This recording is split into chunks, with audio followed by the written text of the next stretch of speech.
Better Life Media, America's leading source for life improvement, presents Les Brown. Step into your greatness.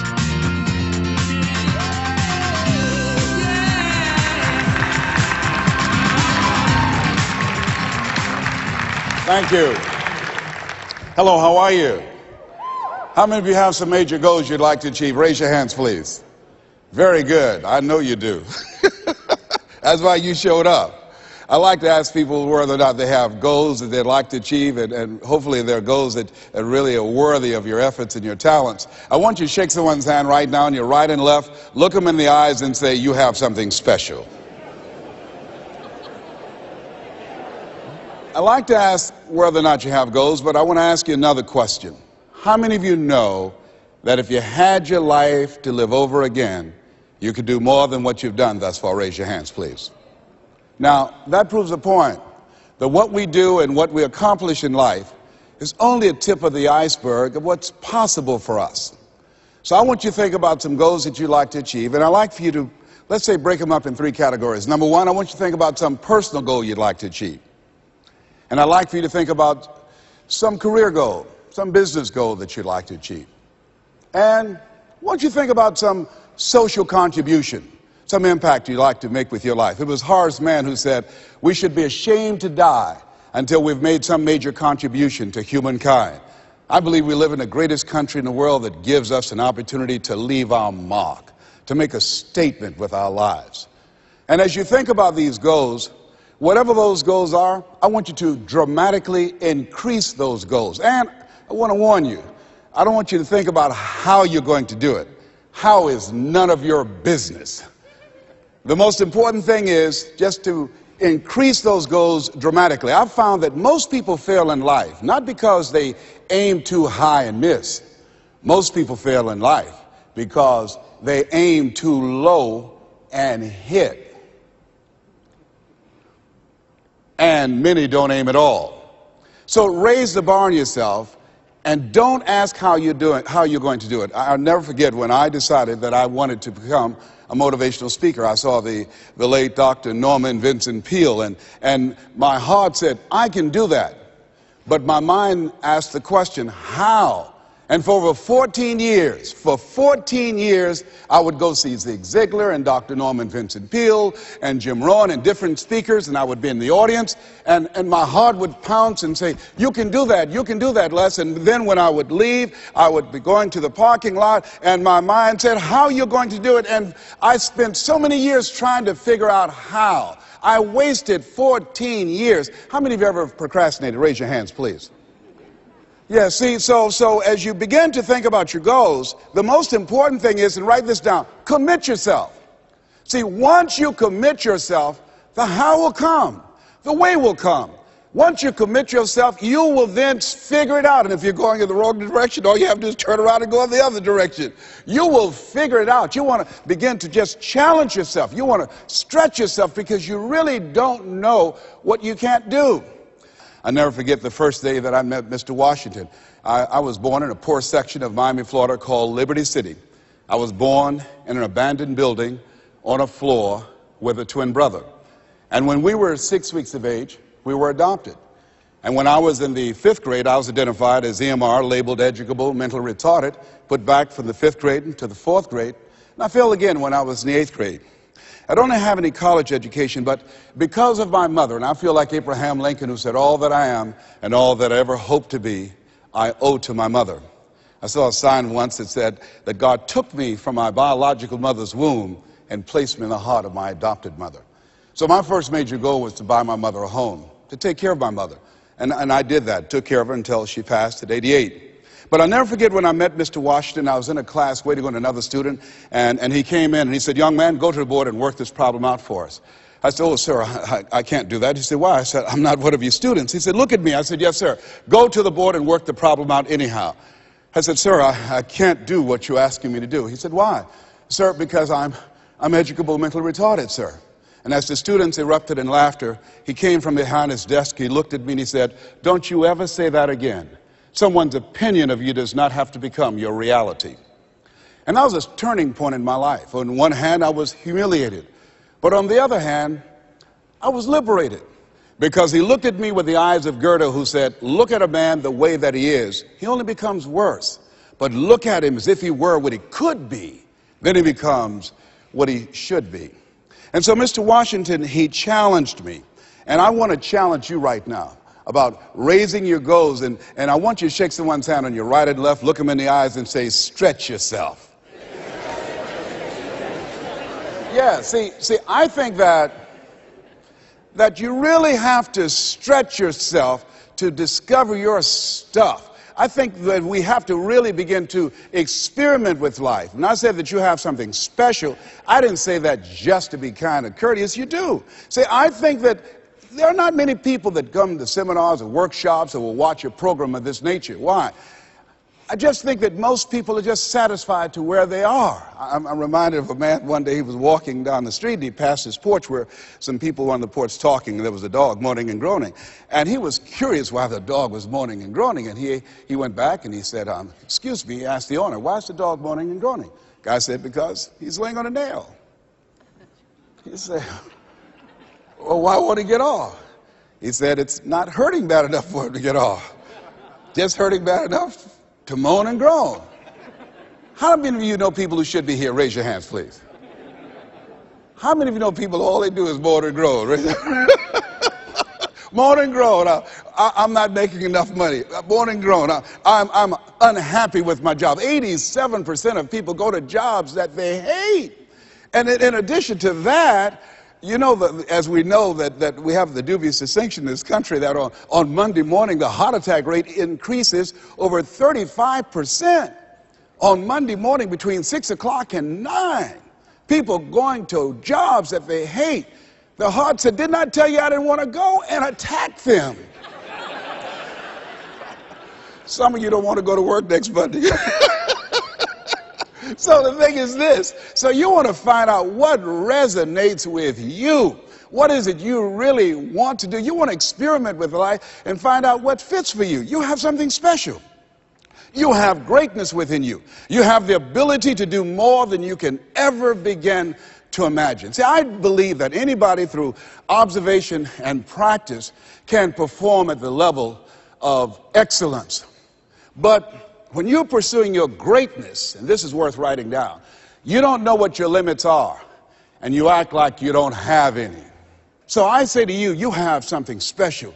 You have greatness within you. And I want to make 4 things clear. Number 1, everything that I'm going to say, you already know it.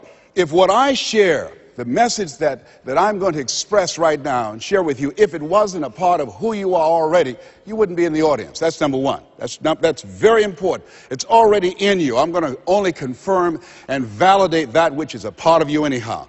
The second thing is, everything I'm going to say to you, you've heard it before. From people with college degrees and credentials, I can't hold a candle to. It's common sense, but not common practice. Third thing is, I don't want you to agree with me, and I don't want you to believe me. I just want you to be open to some things right now. I want you to think beyond that which is commonly allowed. And I'm going to tell you what I'm up to. I want you to think about your goals, and I want to tell you what I'm going to do right now. My whole goal is to get past your mind. That's my whole challenge, and there's nothing you can do about it. I'm going to do that. See, your assignment was to show up. My assignment is to get past your mind and get into your heart. I want you to think about the goals that you want to achieve. And I really want to challenge you to make up your mind that you're going to make that happen for yourself. And I hope that it's some goal that really resonates with who you are.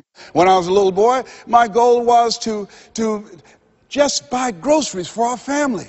My mother worked on Miami Beach. She was a domestic worker.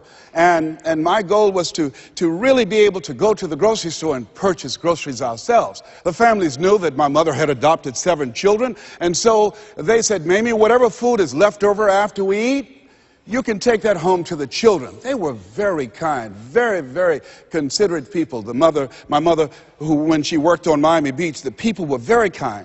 I was appreciative of their generosity. But as a little boy, I said, Mama, one day, when I become a big boy, I'm going to be able to buy groceries for us. My goal as a little boy was to buy clothes for my brothers and sisters. We wore the hand-me-down clothes of the children that Mama babysat for when she went over in Miami Beach. And if the clothes were too small, she would let them out. And if they were too large, Mama could sew and take them up. And I'll never forget David Sidursky. His father was very wealthy. Mama worked for him, but David was my buddy. And so his father gave him 2 gifts for his birthday. Gave him a brand new boat, but he also gave him some motivational tapes. Earl Nightingale, I'll never forget. So he said, David, man, let me tell you something. When I die, you're going to get everything. I want you to listen to these tapes. And when his father left the room, David threw those tapes in the wastebasket. I said, David, could I have those tapes? He said, yes. I said, man, your father said, if you listen to these, you can get more and do more than what he's done. He said, hey, look, I'm going to get everything anyhow. Go ahead, take them. I told my children, I'm not leaving them anything. You know, if I had a quarter and thought I was going to die, I'll swallow it.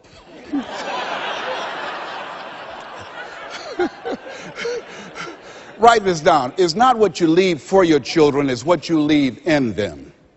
Not what you leave for them, what you leave in them. No, absolutely not. I'll tell you something else happened. I'll never forget. Mama came home one day and said, Leslie, David sent you a new pair of shoes his father got for him.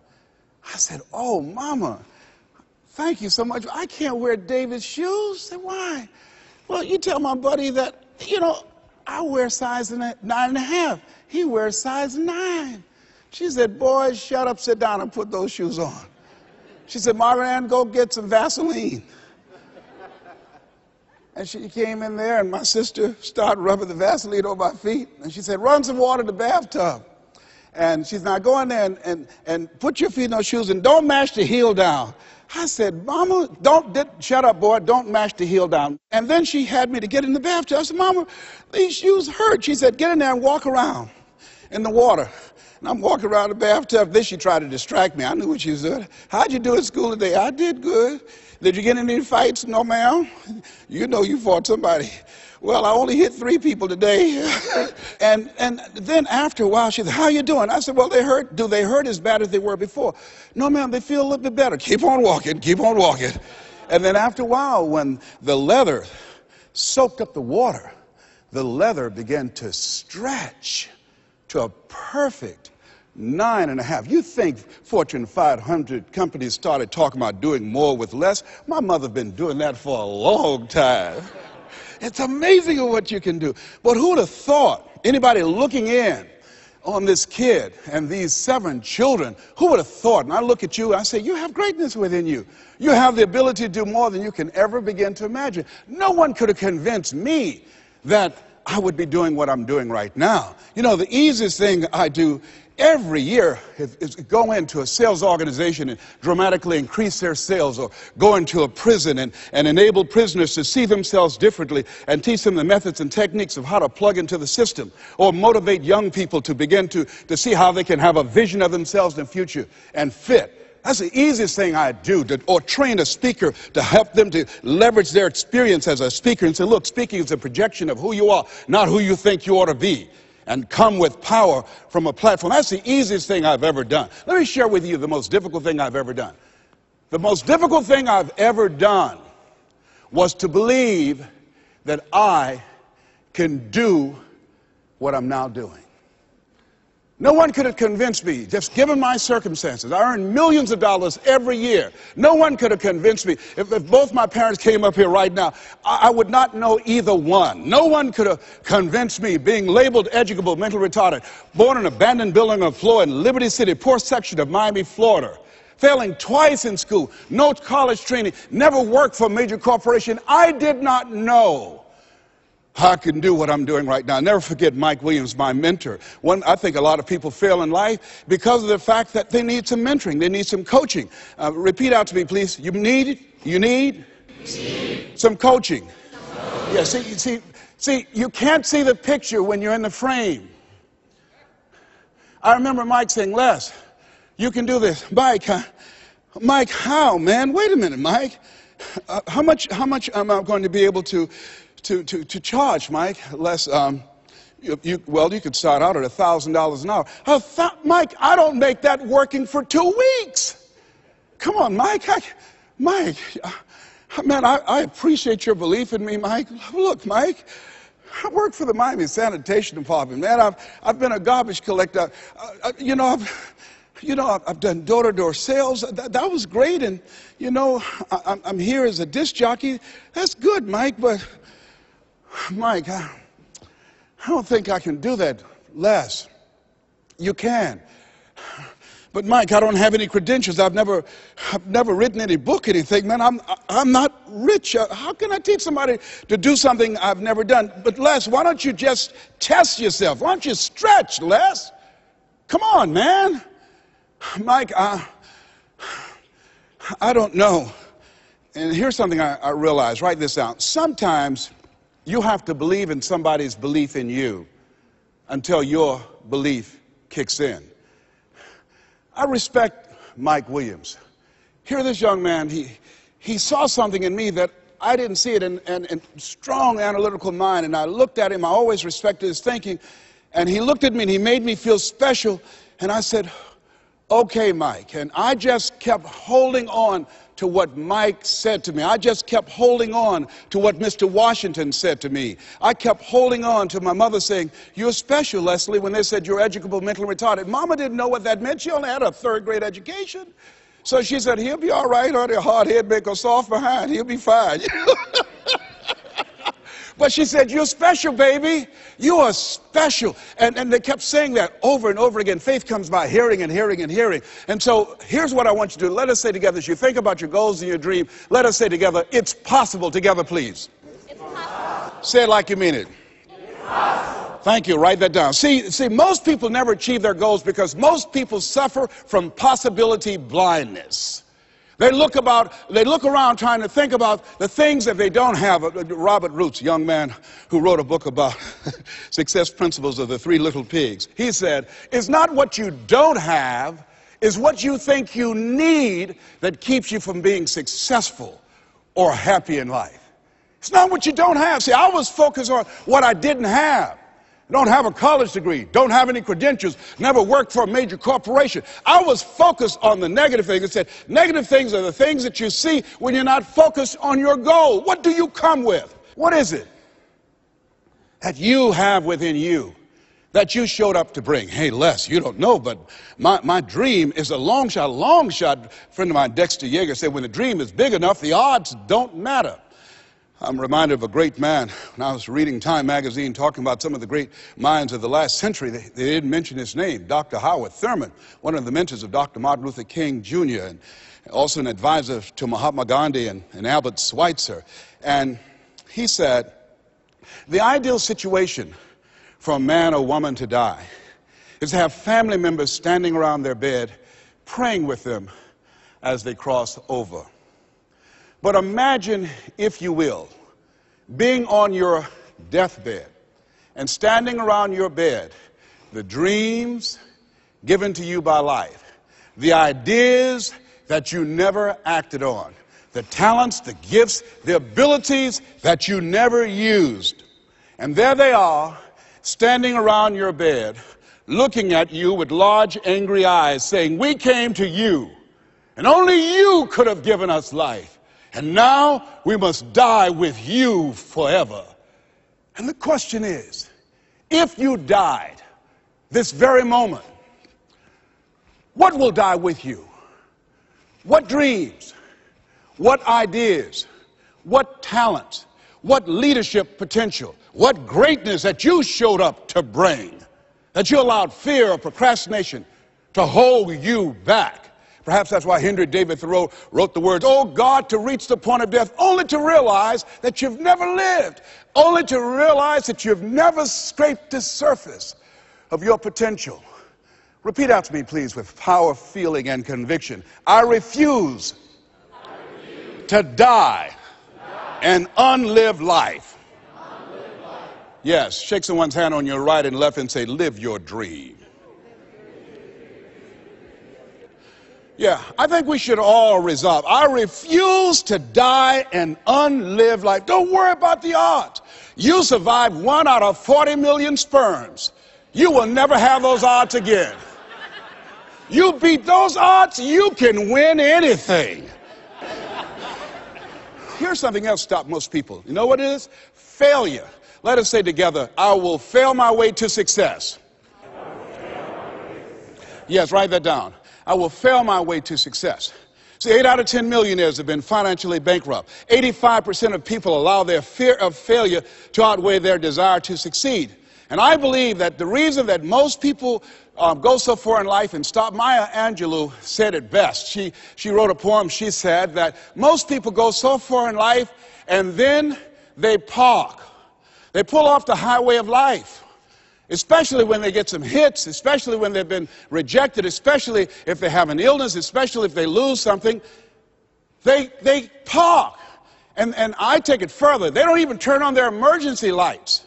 It's not because that they are broken down. They don't want anybody to stop and say, hey, look here, I've got some jumping cables in my trunk. You need a jump?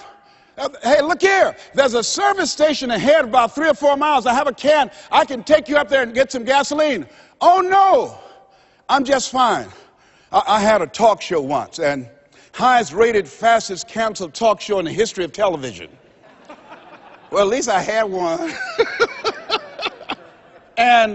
And I was excited. You know, when the time I came into television years ago, television was based upon conflict and controversy. So I said, I want a solution-oriented talk show. First concept of that kind. High ratings. And the syndicators say, you just got lucky. Come on, let's do these other type of shows. You can be a Jerry Springer. Oh, no, that's not why I came here. No, I believe that we live in the greatest country in the world where we should hold ourselves to certain standards. I'm not going to come here and sell out on who I am. I'm not going to compromise. I'm not going to lower my standards for you. No, that's not why I showed up. And so they fired me. Security walked him out. I said, I can walk by myself. But let me tell you what happened. I took a hit, and I parked. It wasn't that I didn't have the ability to do more. My concept was good. But what happened when I took the hit, when they canceled the show, I canceled myself. When they said the show is going to be taken off television, it won't work, I told myself, Les, you can't succeed in television. And I parked. You know what I did? I went back to my comfort zone. As a motivational speaker, at least I'm doing better than most people. That's nothing to compare yourself to worse that other people are doing and then make yourself feel better. No, I parked. I didn't have my emergency lights on. I didn't want to show up on the radar. I parked. You know how long I parked? I parked for 10 years. Do you hear me? Now, unlike Regis Philbin, when his shows were canceled, he kept going. He kept going. He kept going. And he got other shows. I bet you somebody gave him a push. Somebody said, hey, you need a lift. I didn't even make that an option for me. I got off the highway, I went back to my comfort zone, and I parked. The show failed, and I identified myself as a failure. And guess something happened. One day, just flipping the channels, looking at PBS, and saw Wayne Dyer, my friend Wayne Dyer. And boy, I said, wait, we're both in our 60s. Wayne is still doing it. Wow, the little hair he has, it's gray, he's still there. I said, hey, I've got some more stuff in me. I've got another PBS special in me. I've got some other ideas. You know, Oprah and Phil, they're doing my stuff. Maybe I need to come back out here. And I went back and started calling PBS and different people. They said, Les, what happened to you? I said, well, I didn't know whether or not anybody would be interested in me because the show was canceled. No, you had some good ideas. And when they said, yeah, we would love to do a show with you, I said, you would? They said, yes. And when I went into the studio, and people that worked with 10 years ago, they were still there. And I said, guys, you know, do you guys still have it? They said, we have it. Do you have it? I said, I think so. You know. And I did the show, and I wasn't as good as I was 10 years ago because I was off the highway. I'd gotten off the highway of life. I'd been parked for so long, it's taken me some time to get my strength back, to find my power, to get my confidence back. But at least I'm back out there in the game, determined to dry empty.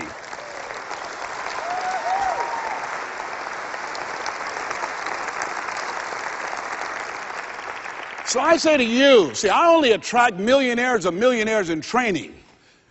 He's going to get that in a minute. You have something special. You have greatness within you. And the only reason you are here, you are my assignment. You can feel me. Some of you feel me right here in your heart of hearts. And my goal is to get past your mind and into your heart. So it's necessary that you have the mindset that I can do this. You've got to begin to believe and to fortify that belief and feed that belief by listening to tapes, going to seminars and workshops, by challenging yourself, by stretching yourself. It was Osborne who said, unless you attempt to do something beyond that which you've already mastered, you will never grow. And as you begin to challenge yourself, you'll discover some things about yourself that you don't know right now. The other thing is you begin to look at yourself, look at your dreams, and begin to experiment and stepping into your greatness. One of the things that's very important, whatever goals and dreams that you have, repeat after me, please. Make your move before you're ready.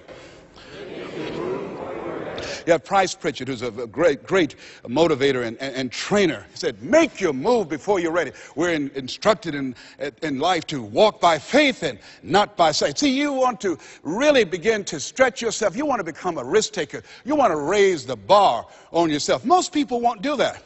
See, most people engage in low-life living, low-risk living. Viscott said, if you're not willing to risk, you cannot grow. And if you cannot grow, you cannot become your best. And if you cannot become your best, you can't be happy. And if you can't be happy, then what else is there? I like what Helen Keller said, life is short and unpredictable. Eat the dessert first. And so, you want to begin to take some chances. You want to begin to challenge yourself and make it okay to fail and learn from your failures. Don't allow fear of failure and the allure, the attractiveness of playing it safe in life to draw you in. You can't get out of life alive. You've got to die to leave here. Other thing is you look at yourself and look at your dreams. Detoxify your life. Write that down. See, I think that most people never achieve their true goals in life because they're surrounded with too many toxic, negative, energy-draining people. You've got to look at the people in your life and ask yourself the question, what is this relationship doing to me? How is it impacting my life? Am I a better person? Sidney Poitier wrote a book called The Measure of a Man. And it's powerful, but I encourage you to get the tapes. I love his voice, and he said something in there. He said, when you go for a walk with someone, something happens unconsciously. It's not spoken.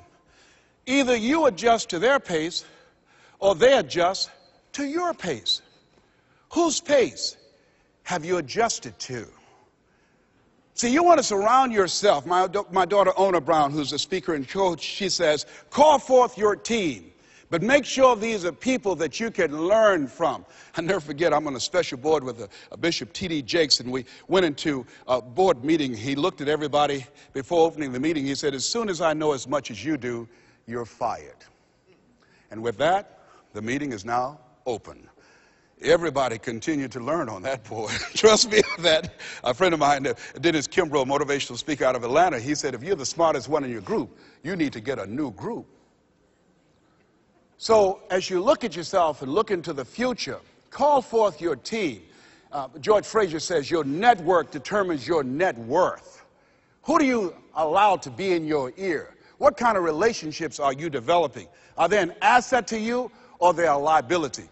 Do they elevate your spirits, or do they tear you down? I think there are two types of people, nourishing people and toxic people. Nourishing people, they bring the best out of you. They encourage you, they inspire you, they hold you accountable. Toxic people, they are critical people, always telling you what you can't do.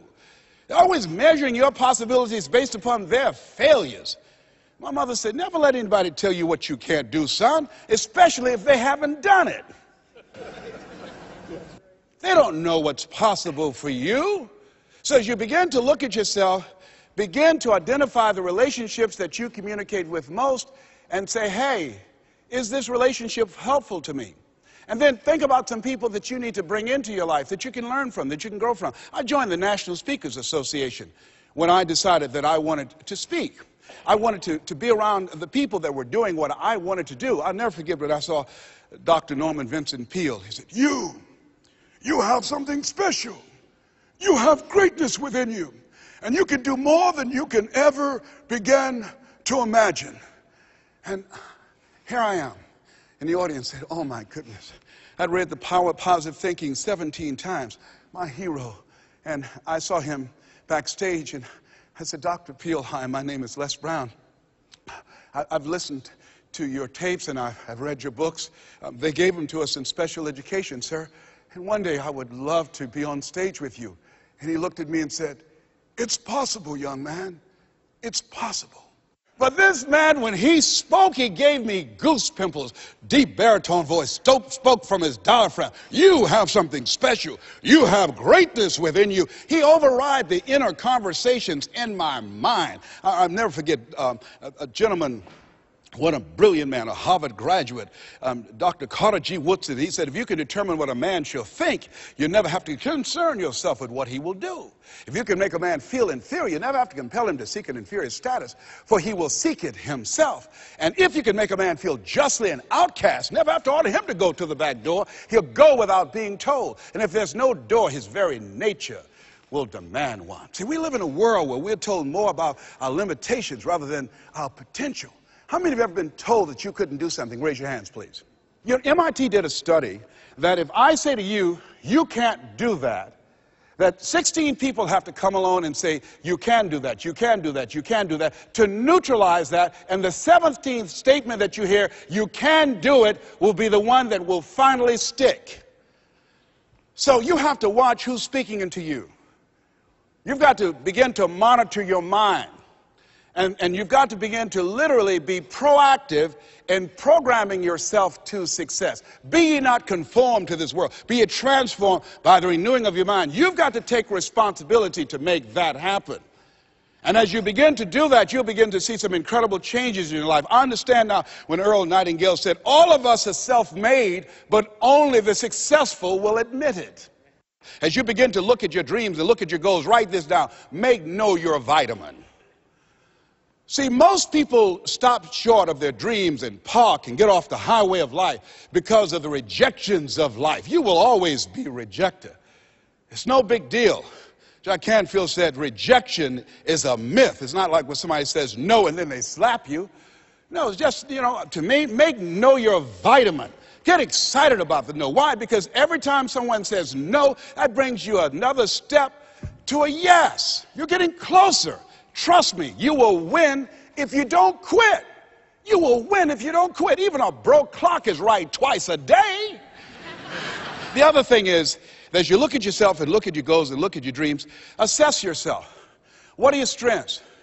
What are your weaknesses?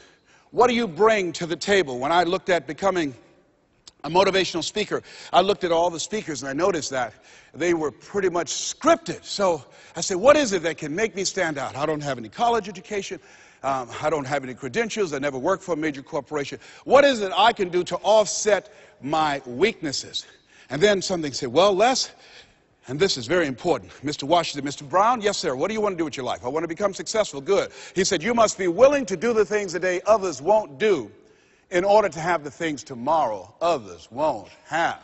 That's why you said you have something special. See, very few people go to seminars and workshops. They'll go to a concert, but showing up to get something that can expand their minds and help them to begin to see their lives differently, to give them a larger vision of themselves, they'll be too busy. Or they say, well, how much does it cost? Well, information costs, but it pays for itself. Here's the other thing is, ladies and gentlemen, let's say it's me. Yeah, see, it's possible you can live your dream. It's necessary that you have the mindset that I'm going to do this. But you've got to take ownership. You've got to decide, hey, I'm going to do this. You've got to take responsibility for your life. George Bernard Shaw said the people that make it in this life, they look around for the circumstances that they want, and if they can't find them, they create them. You've got to decide, it's me. You've got to say, and say this with conviction, I expect to win.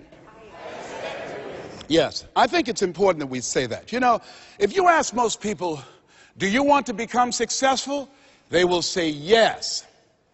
Took my oldest son for a walk, my namesake. You know, we always expect our children to do far more than what we do. Said, Calvin, he wants his own identity. He's Leslie Calvin Brown, Jr. I stopped him, looked him in the eyes, and said, do you want to be successful, son? He said, yes, sir, Dad. Very good. Let's walk, son. Walk further. Stopped him again. I I said, Calvin, look me in the eye, son. Yes, sir, Dad. Do you expect to be successful, son? And he stood there and he looked at me and his eyes got glassy. And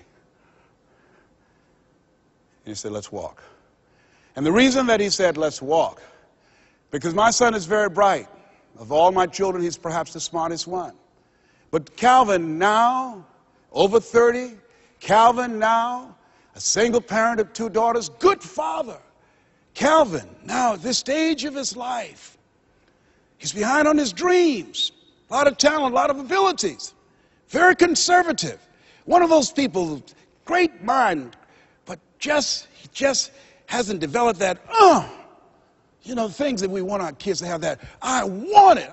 Calvin, you got to kick it up a notch, son. You never thought you'd be in your 30s. You got to kick it up a notch. You got to increase your energy in order to live your dreams. You can't be casual about your dreams. Bill Bailey said, if you're casual about your dream, you'll end up a casualty. Shake someone's hand on your right and left and say, kick it up a notch. Yes. You got to kick it up a notch. What is it you bring? And whatever you bring, you've got to kick it up a notch. What is your signature as you look at where you want to go and what it is you want to do? As you look at your product or your services, repeat out to me, please, provide more service than you get paid for. Yeah, see, that becomes your signature. When you look at your goals and look at where you want to go, at your products, at your services, at your industry, you want to set some high standards for yourself. I like what Henry David Thoreau said, do not go where the path may lead, but go where there's no path and leave a trail. How is it that your industry will be done differently 5 years from now, 10 years from now? What is your reputation in your industry? When you come into a room and you leave, what's the scuttlebutt about you? Do people say, hey, that's a go-to person. That's a person, if you ask them to do that job, you're talking about the job being done. It will be done extremely well.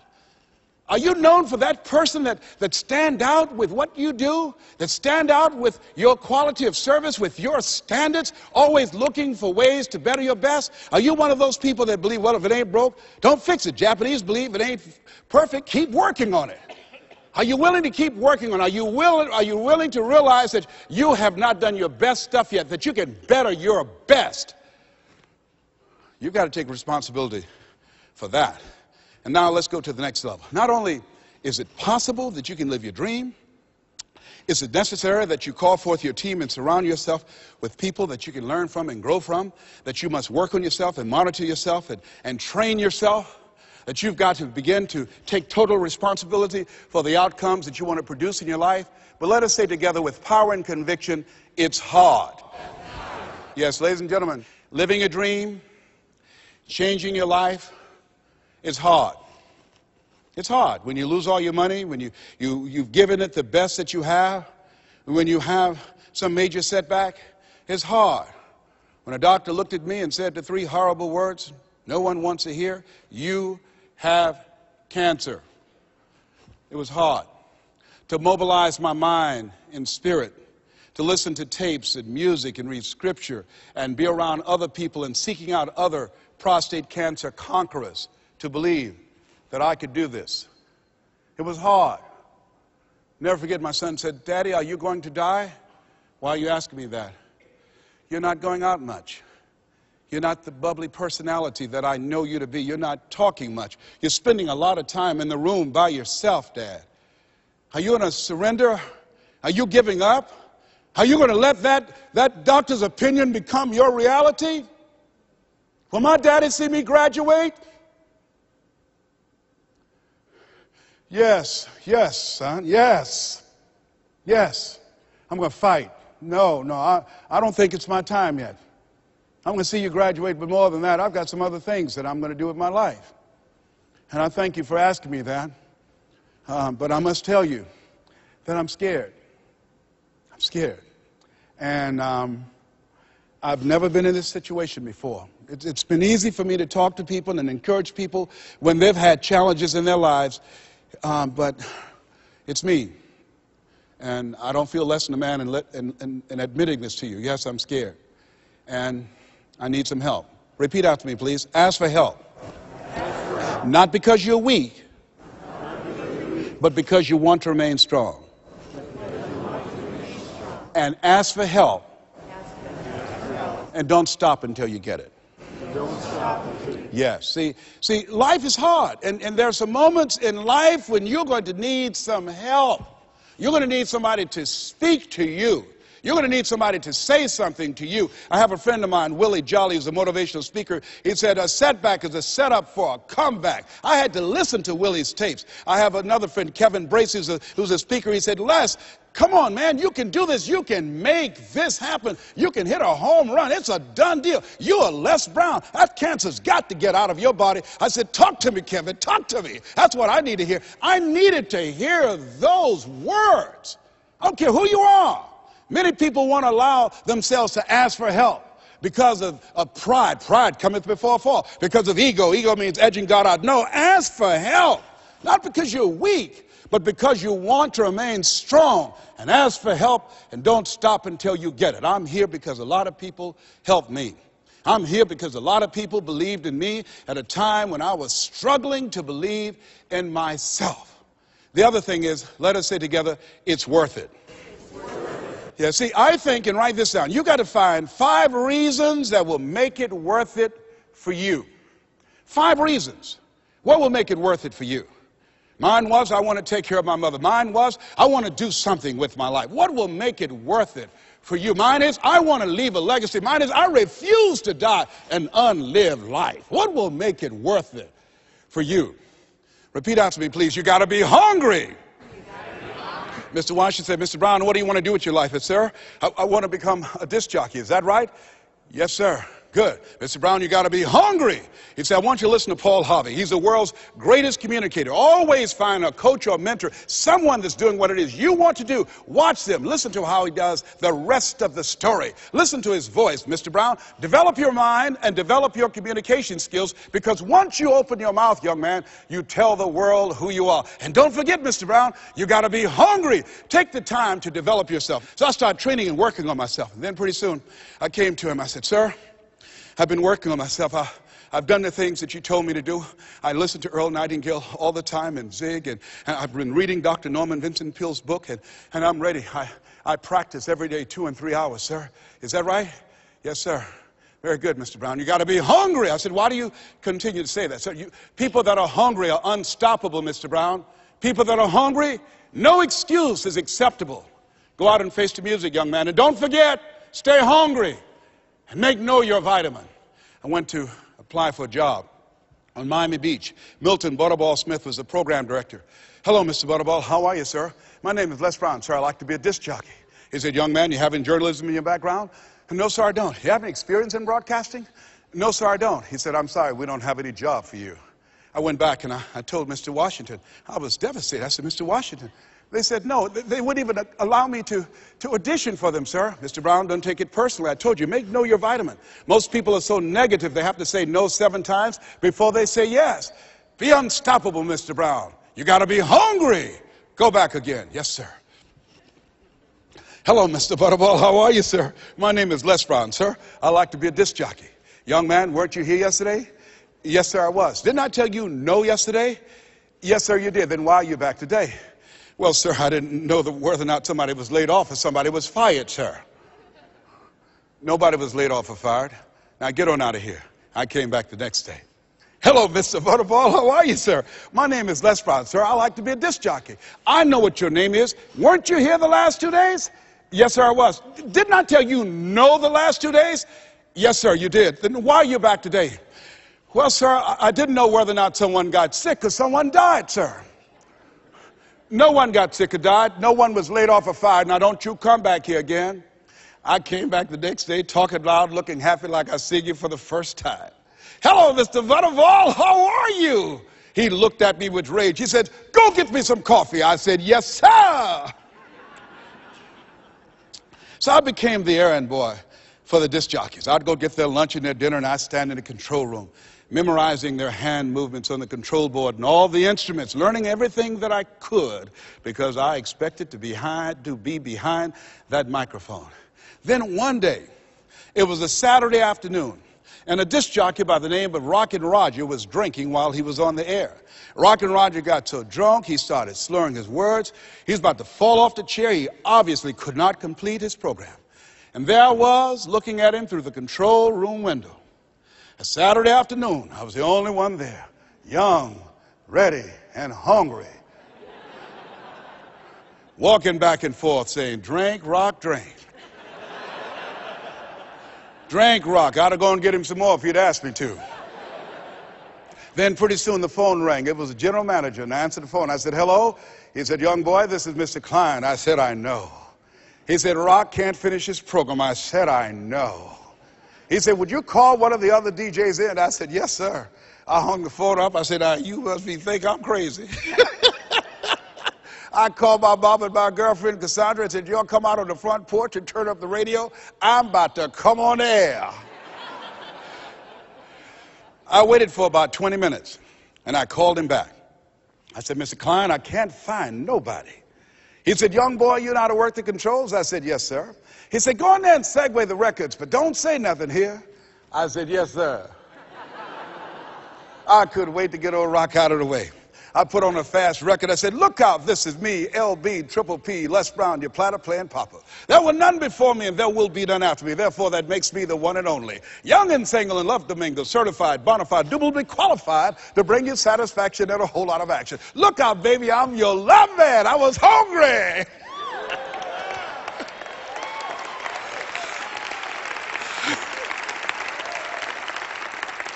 The people that want to step into their greatness are hungry. Shake someone's hand on your right and left and say, you got to be hungry.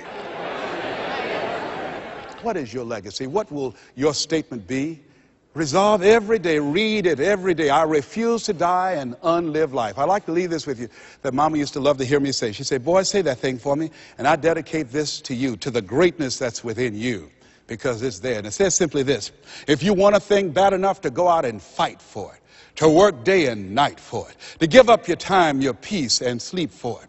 If all that you dream and scheme is about it, and life seems useless and worthless without it, and if you gladly sweat for it and fret for it and plan for it, and lose all your terror of the opposition for it, and if you simply go after that thing that you want with all of your capacity, strength and sagacity, faith, hope, and confidence, and stern pertinacity, if neither cold poverty, famine, shall sickness or pain of body and brain can keep you away from the thing that you want, if dogged and grim you besiege and beset it, with the help of God you'll get it. This has been Mrs. Mamie Brown's baby boy. God bless you and God bless America. You have greatness in you.